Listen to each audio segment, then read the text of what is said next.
Y bueno, como cada noche, hasta aquí la noticia. Soy Juan José Ríos. Es momento que a las 8:45 continúe, ahora con el análisis y las entrevistas. Así que adelante, compañeros. Gracias, buenas noches. Bienvenidos al segmento de la entrevista. Siempre recordarles que los domingos por la noche tenemos una única entrevista. Vamos a tratar un tema de trascendencia que fue noticia durante la semana. Pero inicio dándole la bienvenida a Cristian Castillo. Cristian, buenas noches. Don Mariano, buenas noches. Un domingo más y Domingo más. Bueno. El 1 de septiembre. el 1 de septiembre, sin muchos cambios en las disposiciones presidenciales. Salvo que Solo usted ha escuchado algo diferente que yo, pero yo no Pues, escuché nada. Lamentando que no van a haber antorchas, mi querido Mariano. Bueno, ese tema es muy discutido, pero bueno, es cierto, es una tradición Y es aquí que en Guatemala. Ya tuvimos una Semana Santa atípica, ya tuvimos un Día de la Madre atípico, Día del Padre atípico, bueno, En lo también. que va del año, la mayoría de fechas han sido totalmente atípicas. Y bueno, y el 15 de septiembre no será diferente. Habrá que ver si el sector público y el sector privado se ponen de acuerdo con esta sugerencia del sector turístico, del turismo en Guatemala, para ver si se da puente largo, si se da un asueto el 14 para tratar de alargar y apoyar al turismo, al sector turismo de Guatemala, que está muy afectado. Pero con todas las precauciones del caso. Bueno, ya tratamos la cadena nacional, pues la verdad no dijo mayor cosa el presidente y las disposiciones continúan exactamente igual a las que hemos tenido hasta la fecha. Pero bueno, hay una noticia de esta semana que es el sujeto de nuestra entrevista. Resulta, y es de conocimiento público, el fallecimiento del magistrado de la Corte de Constitucionalidad, Bonerge Mejía Orellana, quien en el año 2019-2020 fue el presidente de la Corte de Constitucionalidad. Sobre las consecuencias del lamentable fallecimiento del magistrado Bonerge Mejía Orellana vamos a hablar, porque el Tribunal Constitucional pues es un ente independiente cuya función esencial es la defensa de la Constitución. Tiene un papel relevante no solo en los asuntos jurídicos, pero también en los asuntos políticos, así que ese será nuestro tema. Cristian, lo vamos a tratar con dos abogados y a quienes le doy la bienvenida. Inicio con el presidente de la Junta Directiva del Colegio de Abogados y Notarios de Guatemala, el licenciado Ovidio Orellana Marroquín, y le doy también la bienvenida al licenciado Enrique Moller. Con ambos vamos a hablar, lo decía, de las consecuencias del fallecimiento del magistrado Mejía Orellana. Ambos, buenas noches, bienvenidos. Buenas noches, un placer. Muy buenas noches a ambos y a la concurrencia de su canal. Gracias, muy amables. Inicio con el presidente de la Junta Directiva del Colegio de Abogados y Notarios de Guatemala, con él en particular porque el magistrado Bonerge Mejía Orellana fue electo en su momento por parte del colegio para ocupar la silla que, según la Constitución, el artículo 269, le corresponde elegir al Colegio de Abogados. Licenciado, cuéntenos cómo toman ustedes la noticia y qué podemos esperar del Colegio de Abogados. Muy bien, muchas gracias y buenas noches. En realidad, pues, en principio, agradecerles a ustedes la entrevista. Vemos con mucha tristeza, digamos, el fallecimiento del magistrado en primer lugar. Pues, como colegio estamos consternados, ¿verdad? Porque es la pérdida de una vida importante. Y pues en estas condiciones tan difíciles que estamos atravesando como país. Y por supuesto hemos hecho, digamos, las llamadas, las comunicaciones pertinentes para solidarizarnos. Pues en particular lo hemos hecho con la Corte de Constitucionalidad y intentamos hacerlo con la familia, pero ahí nos dieron alguna información también un poco complicada. Pero de igual forma estamos con ese dolor y pues tenemos que, agotado ello, pues tener que seguir y continuar en la labor que nos corresponde como tal. Y en esta ocasión, pues evidentemente el fallecimiento del doctor Bonerge, él fue designado, electo por la asamblea de los agremiados de nuestro colegio y por lo tanto, pues ahora le tiene que corresponder nuevamente en su oportunidad el tener que elegir al magistrado titular o magistrada titular para terminar el periodo que vence el 14 de abril de 2021, que sería para el tiempo al que sería nuevamente electo pues un magistrado, si es que se diera ese caso finalmente. Entonces, ese sería, digamos, esa sería la expectativa. Estamos a la espera de que la Corte de Constitucionalidad pues nos haga llegar el oficio correspondiente indicándonos ya de manera oficial la comunicación del fallecimiento y la vacante para ya como colegio formalmente pues comenzar con el proceso correspondiente para la convocatoria respectiva. Entonces yo ahí dejaría esta primera intervención, no sé si tienen alguna otra interrogante. Licenciado Moller, buenas noches. En primer lugar, pues presentar nuestra solidaridad con la familia del ex magistrado y igualmente mandar nuestro pésame al gremio de los abogados en el país. Licenciado Moller, para todo lo que ya ha referido el licenciado Orellana de la notificación de la vacancia e iniciar un proceso de elección, hay todo un marco normativo. ¿Cuál es esas normas que rigen este tipo de extremos que pareciera que son difíciles de llegar, pero que se presentan en algún momento? Efectivamente, primero, el más sentido pésame a la familia del magistrado Bonerge Mejía. Perdonen, no sé si a mí me hicieron alguna pregunta, pero no escuché. Siga, licenciado Moller, por favor. Sí, adelante. Primero, más sentido pésame a la familia del magistrado Bonerge Mejía. Posteriormente, sí, hay un procedimiento establecido y creo que es un procedimiento claramente establecido por la ley.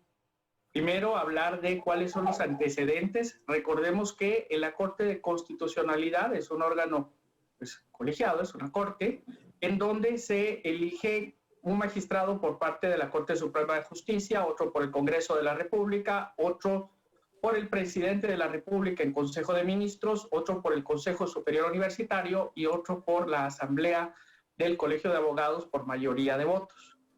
En este caso, cuando uno de los magistrados faltare, hay una normativa específica en la Corte de Constitucionalidad, que es el Acuerdo 3-89 de la Corte, que establece que en caso de fallecimiento o ausencia definitiva de uno de los magistrados titulares, ejercerá sus funciones el suplente, que corresponde, o en su defecto, los suplentes que estén, si no estuviese ese suplente que corresponde, que en este caso sí existe, es la licenciada María Cristina Fernández, y eso será hasta que sea designado o tome posesión un nuevo titular.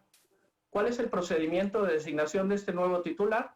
Es precisamente que la Asamblea del Colegio de Abogados y Notarios de Guatemala lo elija mediante votación con mayoría absoluta de la Asamblea de Miembros. Para esto, pues habrá que seguir un procedimiento establecido. Y tal vez la situación aquí más apremiante es la situación precisamente de las medidas presidenciales, que aunque en publicación del 26 de agosto recién pasado se abrió la posibilidad a llevar a cabo asambleas de múltiples instituciones, siempre se tienen que cuidar las medidas de distanciamiento social y otras medidas necesarias para evitar el contagio del virus del COVID-19. Y en consecuencia, se convierte en una dificultad importante el llevar a cabo este tipo de elecciones, sobre todo la elección para magistrado de la Corte de Constitucionalidad, que estadísticamente es la elección que lleva más votantes a votar al colegio.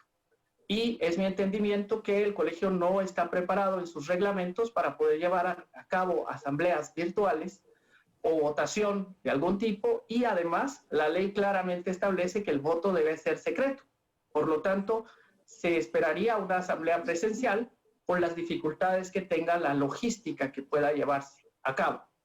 Por otro lado, la segunda opción es que hay antecedentes en los cuales, pues simple y sencillamente no ha habido un nombramiento y la persona que está haciendo la suplencia, pues se mantiene en la misma posición en la que está como suplente, pero ejerciendo de titular durante el resto del periodo. Recuerdo el caso de cuando el expresidente Alejandro Maldonado Aguirre fue designado a la presidencia, pues se eligió a su sustituto, quien fue impugnado, y después de esa impugnación realmente pues no se volvió a elegir nuevamente y la persona que estaba ejerciendo la suplencia continuó ejerciendo esa suplencia hacia el final del periodo. Y así pues habrá algunos otros ejemplos.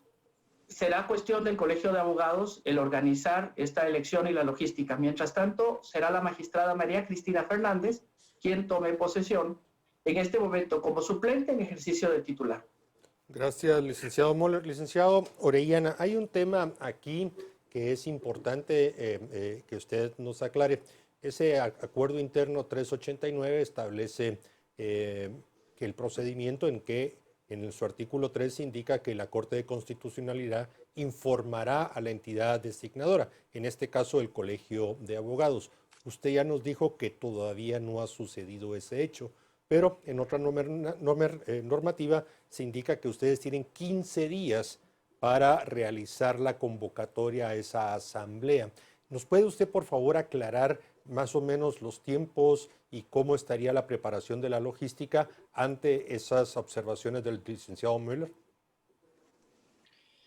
Muy bien, le quiero compartir que la ley de amparo lo que habla es de un tiempo no menor de 15 días. No dice 15 días, dice no menor, o sea que puede ser más tiempo. Por el otro lado, el reglamento de elecciones del colegio establece un plazo también de 30 días. Es decir, si la ley de amparo nos dice que tenemos un tiempo no menor de 30 días y la disposición interna nuestra nos dice que debe ser dentro de ese plazo de 30 días, entonces nosotros estaríamos pensando en ajustarnos al plazo de los 30 días que dice la disposición interna. Es decir, esos 30 días son, digamos, es el tiempo que se va a tener entre la fecha en que sale la convocatoria y la fecha de la elección. Es decir, ese plazo va a mediar para eso. Es decir, sale, por ejemplo, publicado el lunes, bueno, a partir de ahí son 30 días en adelante en donde se estaría llevando a cabo la elección. Entonces, ese plazo prácticamente es precisamente para ese momento.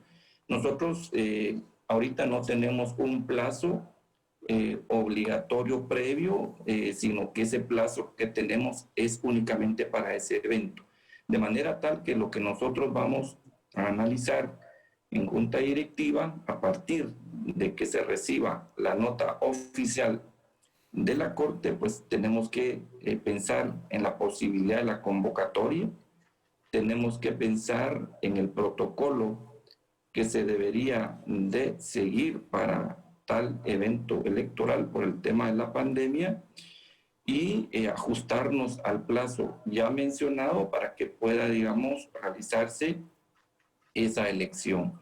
Si hubiese más de 2 candidatos o candidatas para la titularidad y no tuviesen la mayoría que requiere la ley, entonces se tendría que realizar una segunda oportunidad o una segunda vuelta 8 días después para hasta en ese momento tener el resultado de quién puede ser el magistrado o magistrada que llegue a culminar el periodo de magistrado o magistrada titular designado por el Colegio de Abogados y Notarios de Guatemala a través de su asamblea respectiva.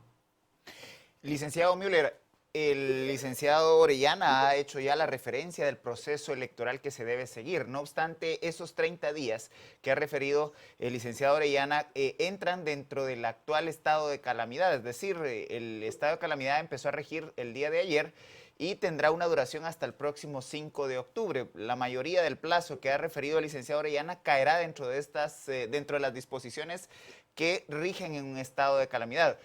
Algo que podría cambiar completamente la forma de hacer política gremial en el Colegio de Abogados, prohibiciones de reuniones masivas y además el primer evento electoral con una nueva realidad en cuanto a la dinámica establecida por las precauciones por la pandemia. Efectivamente, un tema muy importante es que el cambio no lo dio la pandemia o no vino con COVID-19, es un cambio que venimos viendo desde hace bastante tiempo. Incluso yo he sido un crítico muy fuerte de la normativa electoral, no solo en el Colegio de Abogados y Notarios de Guatemala, sino que de la normativa electoral a nivel nacional, cuando todavía estamos sancionando o cuidándonos de temas de vallas, rótulos y etcétera, cuando la mayor parte de la política que se lleva a cabo en el mundo se lleva a cabo por medios digitales y por redes sociales. Incluso hay casos clarísimos de hasta manipulación de elecciones en otras jurisdicciones, sobre todo en países de primer mundo, y de dudas al respecto de cómo se utilizan las redes sociales para influenciar el voto de distintas personas. En este caso, nuestra normativa no está preparada desde ningún punto de vista para poder controlar o manejar con claridad y sancionar abusos que se puedan llevar a cabo en cuanto a los procesos electorales. En esta ocasión, así como de aquí en adelante y en el futuro, con pandemia o sin pandemia, la mayor parte de los procesos electorales en el mundo, en Guatemala y en el Colegio de Abogados se llevarán a cabo primordialmente a través de redes sociales y medios digitales, y quien posea la información de los electores y las tendencias que pueda tener, va a tener una información muy importante para poder manejar estas votaciones.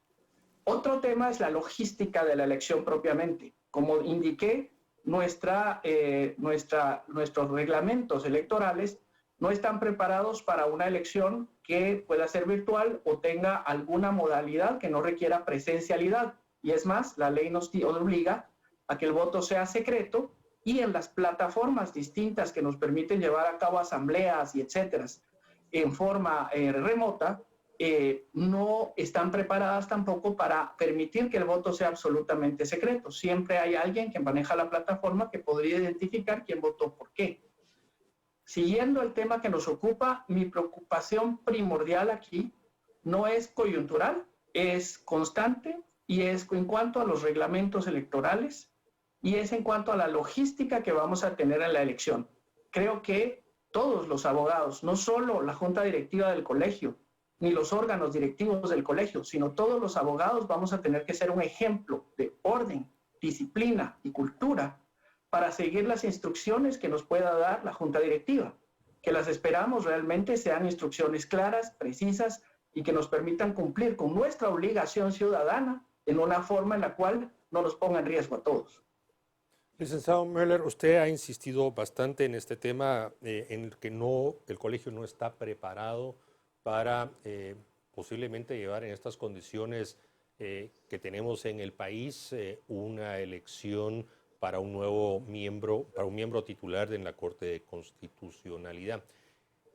Si se hace la convocatoria, como ya lo anunció el licenciado Orellana como presidente del colegio, ¿usted considera pertinente cambiar ese reglamento o ver qué se puede hacer con lo actual? Porque así al camino, corriendo, uno podría tener suspicacias de estar cambiando normas dentro de un proceso de elección en curso.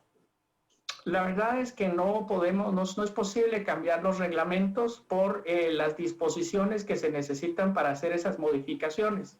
Como ocurrió con muchas instituciones en nuestro país, para poder modificar el reglamento de asambleas, por ejemplo, y poderlas llevar a cabo en forma virtual, hay que convocar a una asamblea.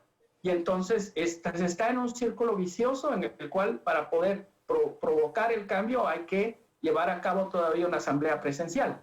Y no es posible, digamos, o no veo yo una posibilidad de hacer un cambio en este momento, además de las sospechas que puede generar hacer un cambio de este tipo. Lo que yo sí sé es que quien sea que resulte electo va a resultar electo por tal vez 4 meses, si mucho. Y los gastos, la inversión que hace el Colegio de Abogados, esa parte la conozco, yo fui presidente del Tribunal Electoral del Colegio de Abogados hace ya bastantes años. Es una inversión muy fuerte en logística y en muchos otros temas. Además, es una elección a nivel nacional y además de los riesgos de COVID-19. Y repito, hay antecedentes en los cuales algunos órganos del Estado, en este caso, en su momento, el caso que indiqué anteriormente era el Congreso de la República, y por ejemplo, en el caso de la licenciada María Consuelo Porras, cuando ella se tiene que retirar porque pasa al Ministerio Público y nunca se nombró por parte de la Corte Suprema de Justicia, hasta donde yo entiendo, a quien supliera a la suplente. O sea, nunca se hubo una designación y la Corte está funcionando tal cual. Realmente yo sé que hay una obligación legal de llevar a cabo el proceso, pero hay también situaciones que rebasan esta obligación legal. Hay también desde la semana pasada la posibilidad de llevar a cabo las asambleas, porque se abrió esa posibilidad. La semana pasada no, realmente fue el 26 de agosto cuando se abrió esta posibilidad, y es algo nuevo. Por lo tanto, encuentro difícil que el colegio pueda detener su obligación, pero también encuentro complicado el tema de tener que llevar a cabo toda una elección para un magistrado que podría estar nada más 4 meses cuando existe una suplencia y un procedimiento para ejercer esa suplencia claramente determinado. Licenciado Orellana, el licenciado Müller ha referido algo muy importante. Las nuevas campañas van a estar básicamente discutidas en medios digitales. En este momento, ¿los agremiados del Colegio de Abogados otorgan algún tipo de permiso para que las bases de datos puedan circular entre las planillas que compiten? ¿O el colegio, al ser depositario de esa información, tiene restricciones para distribuir y hacer pública la información de sus agremiados? La información que tiene el colegio no se puede, digamos, dar a nadie. Es decir, la información es propia del colegio, no se puede compartir, menos para temas relacionados con campañas de esta naturaleza. Si fuera el caso de que eventualmente los candidatos o candidatas optaran en gran medida por las plataformas que existen en redes sociales o cualquier otra forma, pues ese será el mecanismo que tendrán. Nosotros como junta directiva en distintas oportunidades nos han pedido que se les proporcione esa información y no se ha accedido, entre otras porque evidentemente es una información que le corresponde, digamos, a cada agremiado. El colegio no puede, salvo, digamos, orden de juez competente, pues estar proporcionando la información de cualquier agremiado. La información que tiene el colegio es para su uso, es para el control propio de sus agremiados en cuanto, digamos, las obligaciones que tenemos todos los que lo conformamos, los derechos también, pero no se puede utilizar para un proceso de campaña política gremial. Si puedo hacer un comentario. Orellana, una situación aquí. Bueno, hay que recordar que el doctor Conrado Reyes Agastume fue electo por la Corte Suprema de Justicia como magistrado suplente de la Corte de Constitucionalidad para terminar el periodo de la doctora Consuelo Porras, pero una resolución de la misma CC le impide tomar posesión. Eso en cuanto al aspecto de la suplencia de la doctora Porras. Licenciado Orellana, hay un tema aquí también importante y es físicamente, si efectivamente tiene la capacidad logística y financiera el colegio para llevar a cabo, podríamos decir, a inicios de octubre esta elección, tomando en cuenta pues esas limitaciones, el Parque de la Industria, donde ordinariamente tenían ustedes un gran espacio para llevar a cabo esta elección, pues no va a estar disponible. ¿Qué nos puede comentar al respecto? Preliminarmente, sabemos que hay junta directiva y otras consideraciones. Muy bien, muchas gracias. Miren, en efecto, parte de nuestra obligación y de nuestra responsabilidad no solo es llevar a cabo, digamos, la eventual elección que se está mencionando. Lo que pasa es que también tenemos que ver como junta directiva, tenemos que verificar las locaciones. O sea, solo aquí en la capital, por ejemplo, tenemos que ver si hay, digamos, un lugar adecuado para poder, digamos, llevar a cabo el evento. Y eso es a nivel nacional. Tenemos que ver cómo están las condiciones, digamos, logísticamente hablando. Porque si logísticamente hablando tenemos muchos problemas, evidentemente que ese puede ser un motivo, digamos, para ir alargándose un poco esa posibilidad de elección, porque si tenemos que tener los lugares adecuados que nos den de alguna forma la tranquilidad de que al ingresar al lugar estar el menor tiempo posible y emitir su voto y retirarse, tiene que hacerse, digamos, con un protocolo que se debe de respetar y se debe de cumplir. Entonces, sí tenemos que ver locaciones, tenemos que ver que estén en condiciones adecuadas para ello y tenemos que ver el protocolo respectivo para un eventual evento de esta naturaleza, dado que, como ya se indicó, es un evento que tiene una incidencia a nivel nacional. Licenciado Müller, usted ha pedido la palabra para hacer algunas consideraciones respecto de la pregunta anterior, pero me gustaría además que considerara la siguiente pregunta. El Colegio de Abogados, decía usted, deberá hacer una elección para un periodo de cuatro meses, más o menos, para terminar el actual de la Corte de Constitucionalidad. No obstante, esto sería una especie de testeo para la reactivación de las maquinarias electorales del colegio de cara al nuevo periodo de la CC. ¿Cómo podría hacerse el proceso de ir limitando las inversiones en las campañas gremiales, toda vez que el país ha evolucionado precisamente a tratar de reducir la influencia de capitales lícitos e ilícitos en campañas electorales? Primero una aclaración, de acuerdo a los tiempos, normalmente la Corte debiera tomar posesión el 14 de abril del año entrante, por lo tanto estamos hablando de 7 meses, yo hablo de 4 porque mientras se organiza la elección, se lleva a cabo, se toma posesión y etcétera, el periodo sería algo más corto. En segundo lugar, yo creo que realmente corresponde al Tribunal Electoral del Colegio de Abogados, que es una entidad que muchas veces no se le pone total atención a las funciones que debe tener, el establecer las reglas y reglamentos que se llevan a cabo para esa elección propiamente establecida. Y en consecuencia, es este tribunal el que tiene la obligación de comprender, entender y saber cuáles son las regulaciones que va a tener. Lamentablemente, en nuestra regulación, primero, el tribunal no tiene un presupuesto propio. El presupuesto que se le asigna no se le asigna directamente y no lo maneja, sino que lo maneja la junta directiva. En segundo lugar, además de que establece reglas y regulaciones y puede establecer sanciones, las sanciones pues sí siguen un proceso de apelación y en este caso pues las sanciones se han llevado a cabo primordialmente por temas que exclusivamente se refieren a elecciones presenciales y, como digo, a elecciones de vieja data. En este caso, en cuanto a campañas y etcétera, mi visión es que lo que debe exigir absoluta y totalmente el Tribunal Electoral del Colegio de Abogados es rendición de cuentas de cuánto se invierte en la campaña, en qué se invirtió y de dónde vinieron los fondos. Y este es un tema en el cual, lamentablemente, la regulación no lo ayuda, pero el tribunal puede establecer regulaciones para la elección misma y aquí establecer realmente cómo se pueden, por ejemplo, determinar qué declaraciones hay que dar al respecto de dónde vienen los fondos, quién financia, cómo financia y en qué se invirtieron esos fondos.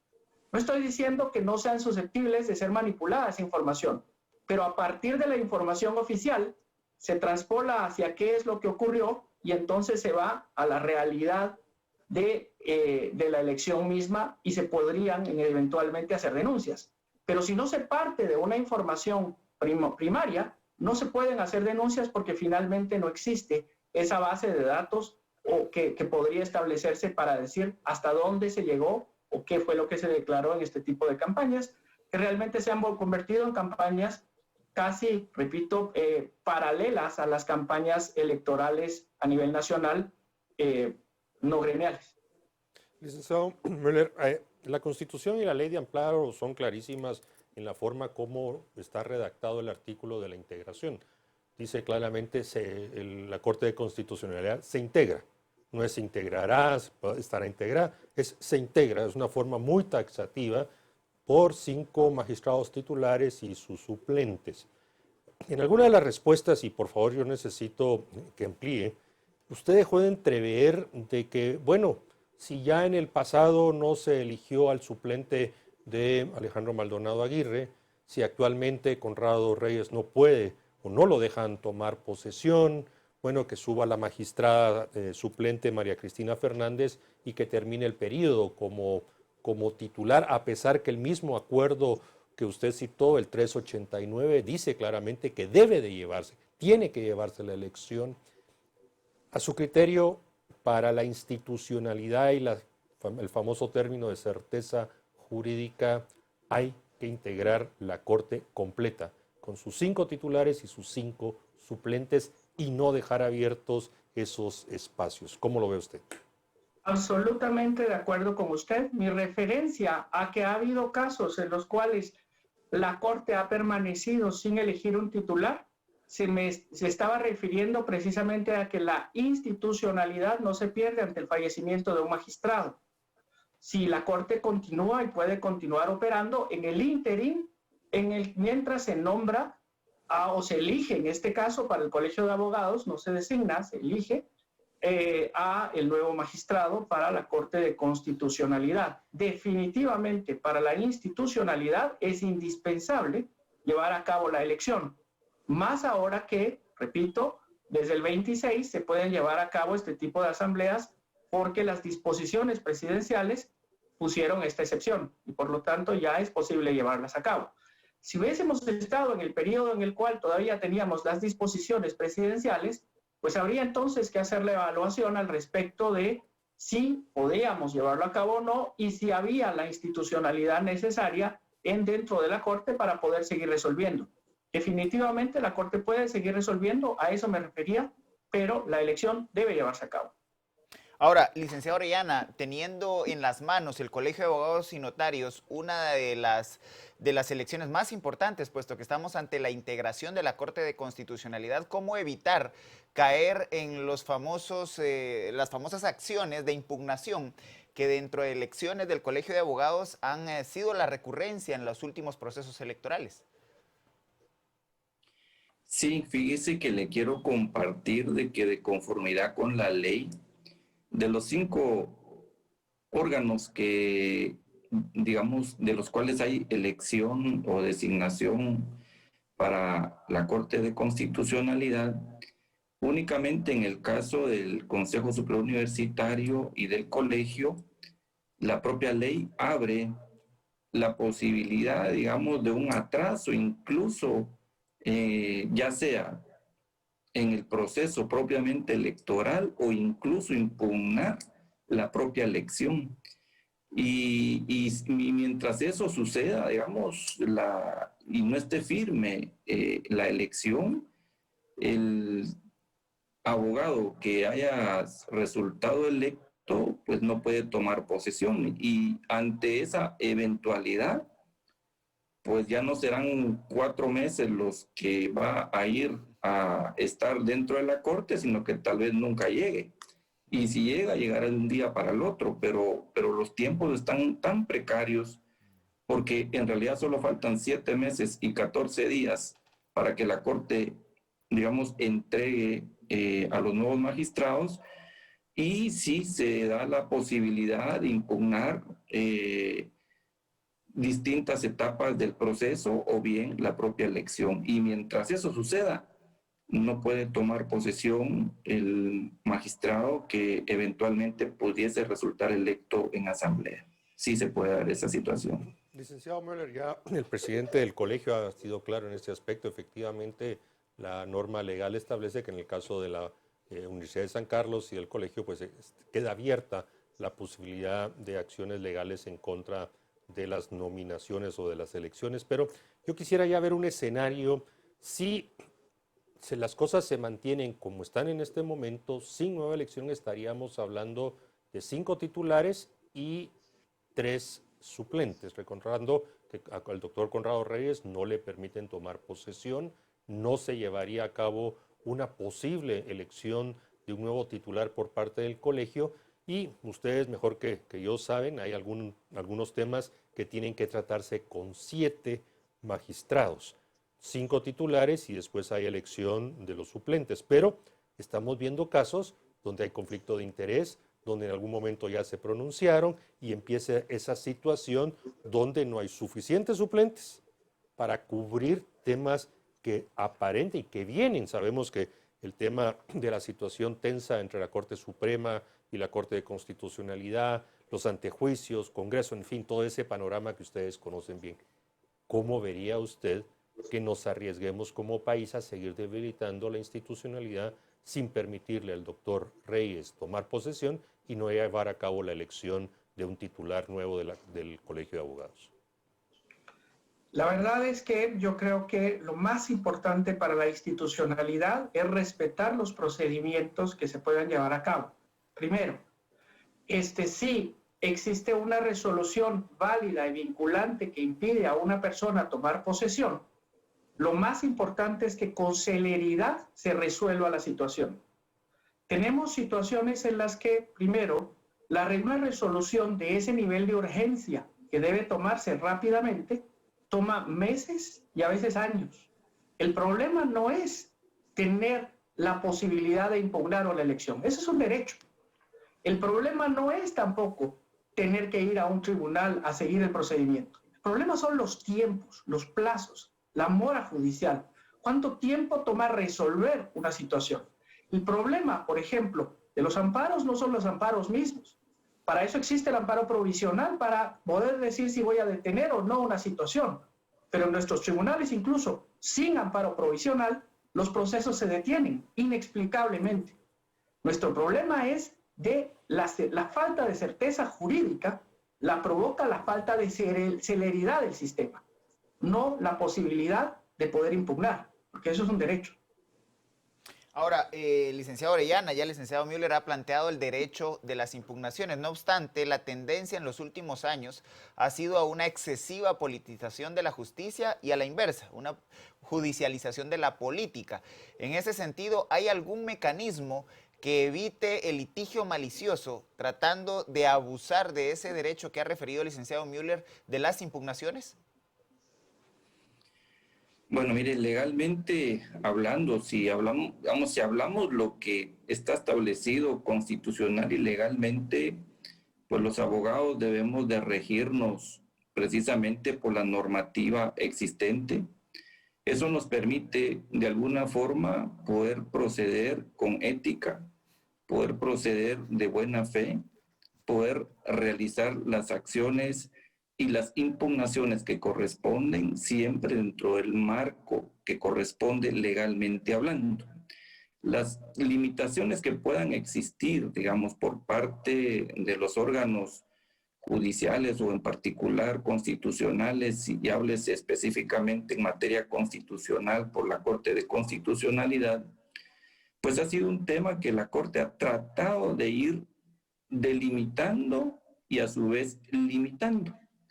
Pero ha sido todavía sobre la base, digamos, de algunos criterios que se han ido, digamos, disponiendo, y eso, pues, de alguna forma ha ido buscando algunos cauces que permiten decir que se pueda ir eliminando ese litigio malicioso, pero en mi opinión no ha sido suficiente ese esfuerzo, sino que se necesita quizá de algunas modificaciones legales que permitan tener ese soporte.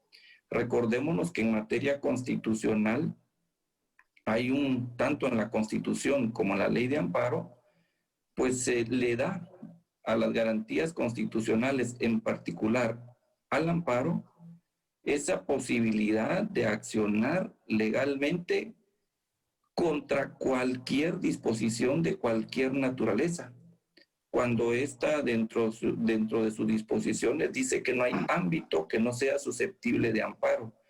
Esa apertura que se pensó inicialmente en protección de derechos fundamentales es, entre otras, esa puerta que se tiene que podría servir en casos concretos para proteger verdaderamente los derechos fundamentales, pero también da la posibilidad de que quien quiera, digamos, actuar o impugnar de mala fe, pues pueda utilizar esos mecanismos para poder retrasar o atrasar lo que fuese, digamos, un proceso cualquiera que sea su naturaleza. Licenciado Orellana, yo quisiera ampliar la pregunta que ya nos dio su respuesta el licenciado Müller en cuanto a esta conformación actual de la Corte de Constitucionalidad. Yo quisiera agregarle un elemento adicional, el estado de salud del magistrado Neftalí Aldana. Sabemos, o es de conocimiento público, que se encuentra con quebrantos, que está separado, que no está asistiendo, y por lo tanto hay una situación ahí complicada. Si por asuntos de salud, la ausencia del magistrado titular, y por favor aquí le pido que me corrijan, no lo recuerdo bien, entiendo que es también el titular nombrado por la Corte Suprema de Justicia, al estar permanentemente separado por asuntos de salud, tendríamos una situación de no tener magistrado titular ni magistrado suplente por la Corte Suprema de Justicia. Esto complica más la situación. ¿Cómo lo ve el licenciado Orellana? Precisamente en la idea de buscar que se termine de conformar y se integre, tal como dice la Constitución, ese tribunal. Sí, muy bien. En realidad, pues es una situación bastante difícil, bastante preocupante, digamos, para la Corte, porque en efecto, pues se tiene noticia, digamos, no oficial y a veces oficial sobre el estado de salud del magistrado ya mencionado. Si él está fuera y no hay, digamos, magistrado suplente, evidentemente que integra cualquier magistrado suplente en ausencia de él para conocer y resolver los asuntos sometidos a conocimiento de la Corte. El problema que se va a, o se podría generar realmente para la Corte es que ya digamos, ahorita tiene 4 titulares, pero si eventualmente el magistrado por cuestiones de salud no está, tenemos 3 magistrados titulares y en teoría creo que 3 magistrados suplentes. Si hubiese que integrar la Corte con 7 magistrados en los casos, digamos, de inconstitucionalidad general, en los casos que procede, porque no proceden todos los casos con 7, o en apelación de auto o de sentencia de la Corte Suprema de Justicia, la Corte no tendría cómo integrarse. Tendría únicamente pues una cantidad inferior a ella y por lo tanto esos casos no podrían conocerse, solamente podrían conocerse donde se integren con 5. De ahí sería, que... licenciado Orellana, otro golpe muy fuerte a la República. Licenciado Müller, perdón que le corte, licenciado Orellana, se nos está acabando el tiempo y quisiéramos escuchar también la opinión y la valoración del licenciado Müller ante este nuevo este escenario con el problema de salud del magistrado Aldana. Les voy a hacer primero una corta referencia a lo que hablamos anteriormente, porque no quiero dejar de decirlo, necesitamos firmeza en nuestros jueces para reprimir el litigio malicioso y además de eso necesitamos sanciones más graves para los colegas. No podemos continuar con un país en el cual se perdone o se consienta el litigio malicioso y malintencionado. Regresando al tema, precisamente es algo que institucionalmente necesitamos que cada una de las instituciones que está obligada constitucionalmente a hacer su designación, la haga y la haga pronto. Precisamente porque así es como se cumple con el mandato constitucional. Por eso nos referíamos a que el Colegio de Abogados, sea cual sea el tema y en esta situación, nos pudimos haber visto en una situación peor si no tuviéramos la apertura todavía con las disposiciones presidenciales. Ahora que la tenemos está en una situación difícil, pero cada institución debe cumplir. En este caso, lo que la institución llamada a hacerlo es la Corte Suprema de Justicia. Y es precisamente ahí donde vamos a otro ataque a la institucionalidad del país y a la República. Y es que esa Corte Suprema de Justicia que se encuentra en este momento está en un impasse realmente porque se encuentra todavía fungiendo o en funciones por los problemas que ha habido de las comisiones de postulación para el nombramiento de las nuevas cortes que no ha podido hacer el Congreso o que no ha hecho el Congreso. Realmente yo lo que creo es que cada una de las instituciones llamada por la Constitución a cumplir su deber debe acelerar los procesos y hacerse responsable de su obligación. En este caso, la Corte Suprema de Justicia, si está ahora como está en este momento, debe cumplir su función. Bien, agradecemos a ambos que nos hayan acompañado esta noche. Ha sido, la verdad, una entrevista muy interesante. La situación de la justicia otra vez da un paso hacia adelante, hacia una situación bastante incierta. Daremos seguimiento al tema, así que ambos buenas noches. Muchas gracias por haber estado con nosotros. Don Cristian, tema complicadísimo, ¿no? Complicado, complicado, porque como bien se ha referido a lo largo de la entrevista, queda en entredicho la credibilidad de la cadena de justicia, puesto que estamos hablando de la máxima corte. Y además ya el licenciado Müller hacía el énfasis en los problemas de la Corte Suprema de Justicia. Hay que recordar que la Corte Suprema es la Corte Suprema de Justicia. Este es un tribunal constitucional, no es la máxima.